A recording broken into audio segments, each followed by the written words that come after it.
নমস্কার। আজকে যে বিষয় নিয়ে কথা বলবো সেটা হলো যে প্রাচীন সমাজ বা তাতে কিভাবে মুড়ি তৈরি করা হতো বা মুড়ি কিভাবে ভাজা হতো।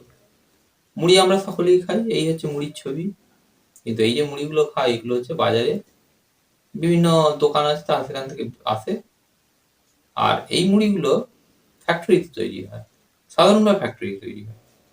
কিন্তু একটা সময় ছিল যখন আজ থেকে 20-25 বছর আগে বাড়ির গৃহস্থ বধূটি মুড়ি ভাজার কাজ করতো।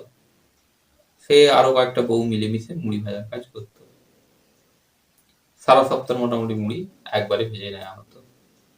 বেশ কষ্টের কাজ। তো সেই কাজটা কিভাবে হতো আজকে সেটা বলবো। তো মুড়ির জন্যে চাল পাওয়া যায়, আজও বাজারে চাল পাওয়া যায়, এই রকম দেখতে চালগুলো। এখন এখন যে চাল পাওয়া যায়, আমি বাজারে ব্যবসায়ীকে জিজ্ঞাসা করেছিলাম এই চালের খদ্দের কারা। মুড়ি ভাজা তো উঠে গেছে, মানে গৃহস্থ বাড়ি থেকে মুড়ি ভাজা উঠে গেছে। ব্যবসায়ী বলে এই চালের খদ্দের হচ্ছে ওই যেসব দোকান এগুলো আছে, ফ্যাক্টরি গুলো আছে মুড়ি, তারা কেনে এই চাল। তো একটা সময় যখন মুড়ি ভাজার চল ছিল তখন অনেকে এই চাল কিনে আনতো, এটা মুড়ি ভাজার চাল। এই চাল কিনে এনে মুড়ি ভাজতো। আবার চাষি পরিবারগুলো নিজেদের চাষের চালকেই মুড়ির কাজে লাগিয়ে দিত, মুড়ি ভাজার কাজে লাগিয়ে দিত। প্রসেসটা কিভাবে শুরু হতো এবার বলবো। মুড়ি ভাজার ক্ষেত্রে আহ, পরিশ্রম যেহেতু খুব বেশি, খুব গরমের ব্যাপার আছে, মানে আগুন অনেক লাগে, সেই কারণে বিকালের দিকে অথবা সকালের দিকে মুড়ি ভাজা হতো। সাধারণত শনিবার, রবিবার, শুক্রবার এরকম দিন দেখে, বুধবার এরকম দিন দেখে, মঙ্গলবার এরকম দেখে ভাজার ব্যাপার ছিল।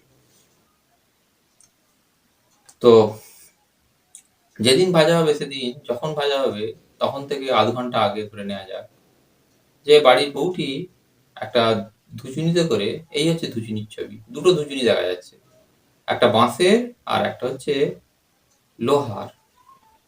এই বাঁশের যে ধুচুনি এটা হচ্ছে আদি, আর পরের লোহারটা হচ্ছে পরবর্তীকালে। এই ধুচুনিতে অনেক ছিদ্র আছে, যেটা ধোয়ার পর চাল থেকে জলটা বেরোতে সাহায্য করবে। এই এই যে অবস্থায় চালটা যে এলো, চালটা অনেকটা কাদার মতো থসথসে অবস্থায় থাকে। সেইটাতে একটা সেই চালটাকে একটা বড় গামছা হতে পারে, একটা বড় কাপড়ে মিলে রোদে দেওয়ার ব্যাপার, যেখানে রোদ থাকবে সেখানে মিলে দেওয়া হতো। পুরো শুকিয়ে গেলে হবে না, আধ শুকনো মতো হয়ে গেলে ওইটাকে নিয়ে আসা হতো উনুনের ধারে। এই যে পাত্রটা দেখাচ্ছি মাটির, এইটাকে বলে খুলি। এইরকম একটা বড় পাত্র উনুনের উপর বসানো হতো এবং প্রচুর কাঠ জুড়ো করা থাকতো উনুনের পাশে। অর্থাৎ যতক্ষণ চালটা শুকনো হচ্ছিল, আধ শুকনো, ততক্ষণ বাড়ির বউটি উনুনের পাশে কাঠকে জুড়ো করে রেখেছে এবং সেই কাঠ দিয়ে বা জ্বালানি দিয়ে উনুনে জাল দেওয়া শুরু করে, খুলির নিচে জাল দিতে শুরু করে। আর এই যে চালটা, এই চালটা সবটা ঢেলে দেয় খুলির মধ্যে, দিয়ে বেশ কিছু ঝাঁটা কাঠি, যেটাকে বলে কুঁচি কাঠি, সেই কাঠি দিয়ে তারা এইরকম করে ওই চালটাকে পাক দিত, যেটাকে তারা বলতো উজনো। উজনো থেকে আসছে উঁজি কাঠি, সেটাই হচ্ছে কুঁচি কাঠি পরবর্তীকালে। তো এই যে জিনিসটা হতো, এইরকম পাক দিতে দিতে একটা সময় দেখা যেত ওই যে চালটা, ওই যে গরম হয়ে যায় ভেজা চালটা যেটাকে পাক দেওয়া হচ্ছিল, সেই চালের ভেতর থেকে সাদা সাদা মুড়ির মতো দেখা যাচ্ছে। তখন বাড়ির বউটি বা আরো যারা থাকতো তারা বলতো চাল হয়ে গেছে, হয়ে গেছে মানে মুড়ি তৈরির উপযুক্ত হয়ে গেছে। এইবার তখন ওই বড় পাত্র, এটা খুলিটাকে, এই যে খুলিটা, এই খুলিটাকে উনুন থেকে নিচে নামানো হতো। খুলি অনেক সময় পুরোনো দিনে খুলি অনেক সময় পুরোনো হলে ওই নামানোর সময় হুড়মুড়িয়ে সব ভেঙে পড়ে যেত। সেইখান থেকে এই কনসেপ্টটা সে অ্যালুমিনিয়ামের খুলি তৈরি করা। আমি অ্যালুমিনিয়ামের খুলিও দেখেছি, এইরকম দেখতে অ্যালুমিনিয়ামের খুলি। এই খুলিটারই অনুকরণ করে তৈরি করা। সে আর ভাঙার ব্যাপার নেই, কিন্তু তাতে গরম বেশি হয়। মাটির খুলিতে গরম যত কম হয়, অ্যালুমিনিয়ামের খুলিতে গরমটা ততটাই বেশি হয়, ধাতু হওয়ার জন্য। তো হয় কি, খুলিটাকে একটা কিছু দিয়ে, অ্যালুমিনিয়াম হোক বা মাটির হোক, সেটাকে নিচে নামানো হয়। নামিয়ে আর একটা খোলা বলে পাত্র, এই যে এইটা দেখাচ্ছি এটা ধাতব, এইটা আদিতে এটা মাটির হতো, এর একটা অংশ কাটা মতো, এইখানটা দিয়েই এতে মুড়িগুলোকে বার করে নিয়ে আসা হবে। আচ্ছা, এইরকম একটা পাত্র উনুনে বসিয়ে ঠিক একইভাবে জাল দেওয়ার সময় ওই পাত্রের মধ্যে বালি দেওয়া হতো। বালিটাকে গরম করে নিয়ে তাতে চালটা দিলে মুড়ি তৈরি হতো। মানে চালটা দিয়ে নাড়লে একটু নাড়লে মুড়ি তৈরি হতো।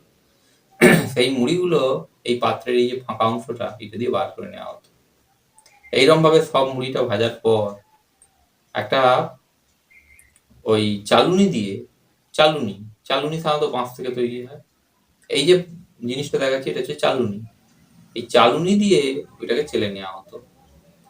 চেলে মানে কি, মুড়ির সঙ্গে কিছু খুদ মুড়ি থাকে। খুদ মুড়ি মানে খারাপ মুড়ি, যেগুলো পুড়ে গেছে, যেগুলোর ভেতরে বালি ঢুকে আছে, সেই রকম মুড়িগুলো চালুন দিয়ে চাললে বাদ পড়ে যায়, সেটা খুদ হয়।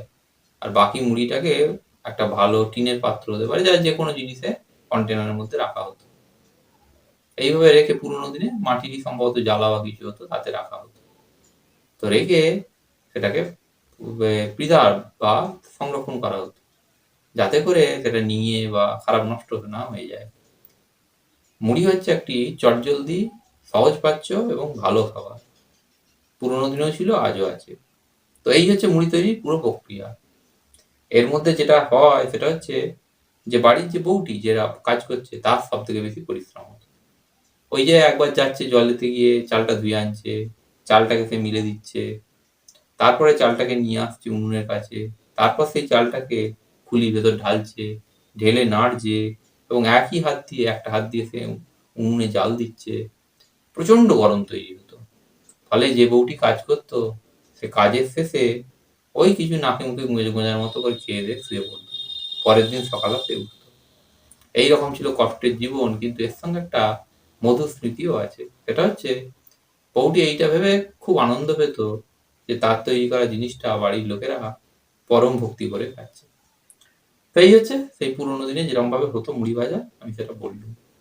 এখন মুড়ি নিয়ে আজকের দিনে একটা বড় জিজ্ঞাসা লোকের মধ্যে তৈরি হয়েছে।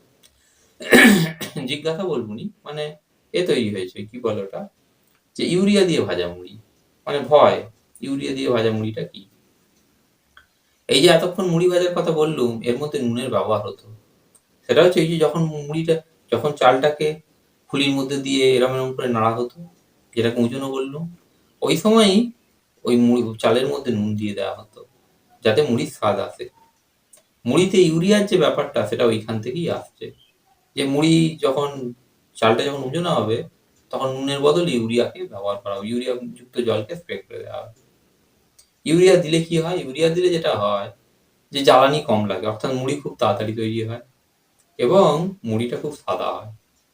ফলে এই কাজটা কিছু অসাধু ব্যবসায়ী করে, সবাই করে এমন নয়, কিছু অসাধু ব্যবসায়ী করে। এটা কিন্তু ভালো কাজ নয়, এটা হচ্ছে খারাপ কাজ। এতে করে পাবলিক হেলথের বা পাবলিক স্বাস্থ্যের, জনসাধারণের স্বাস্থ্যের ক্ষতি হয়। ইউরিয়া যুক্ত মুড়ি, এবং সাধারণ লোক চিনবে কি করে কোনটা ভালো মুড়ি আর কোনটা ইউরিয়া মুড়ি? চেনার কোনো উপায় নেই। খুব সাদা হলেই যে সবসময় ইউরিয়া যুক্ত হবে এমন নয়, কিন্তু খুব সাদা মুড়ি, ওটা ইউরিয়া যুক্ত হওয়ার চান্স বেশি। আচ্ছা, এ থেকে বাঁচার সমাধানটা কি?